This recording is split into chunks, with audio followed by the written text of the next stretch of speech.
இந்த இத புரிஞ்சுகிட்டு சைதை துரைசாமி அதிமுக ஒன்றிணையணுங்கிறாரு. ம். அந்த பா ஒன்றிணையதுக்கு சிக்கலா இருக்கிறது, ஒன்றிணையதுக்கு ஒரு முக்கிய ஆயுதமா இருக்கிறது ரெட்டை இல விஷயம். அப்ப ரெட்டை இல இன்னொருத்தர் கையில போனா, ஒன்றிணைஞ்சு போனா, தொண்டர்கள் அவர் பின்னாடி கட்சிக்காரங்கள் வருவாங்கங்கிறது சைதை துரைசாமிக்கு நோக்கம். அதனால தான் ஒன்றிணையணும்னு சொல்றாரு.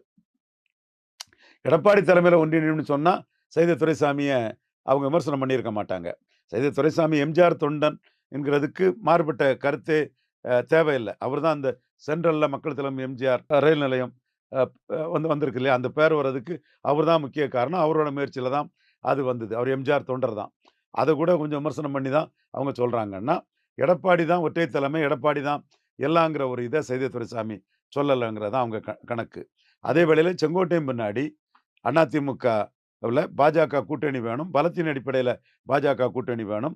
மேற்கையும் தெற்கையும் பாஜக அணி இருந்தா தான் ஜெயிக்க முடியும்னு சொல்லக்கூடிய அ எம்.எல்.ஏக்களும், கட்சி நிர்வாகிகளும், சிட்டில உள்ள கட்சி நிர்வாகிகளும் செங்கோட்டையன் பின்னாடி திரளதுக்கு வாய்ப்பு இருக்குது. இத தடுக்கிறதுக்கு தான் நீங்க பிஜேபிய வச்சு தானே என்ன மிரட்டுறீங்க? நான் பிஜேபி கூடயே போயிட்டோம்னா என்ன பண்ணுவீங்கன்னு தான் பிஜேபி கூட போனாரு. போனவரு முழுமையா ஒண்ணும் போகல. அங்கேயும் ஆப்ஷன்ஸ ஓப்பனா வச்சுட்டு தான் இருக்கிறாரு. அரசியல் அப்படித்தான் இருக்கும். ஒரு அரசியல்வாதி அப்படிதான் இருப்பாப்புல. எடப்பாடியும் அப்படிப்பட்ட ஒரு அரசியல்வாதி தான். நம்ம அவர அண்டர் எஸ்டிமேட் பண்ணி எல்லாம் பார்க்க வேண்டிய அவசியம் இல்ல.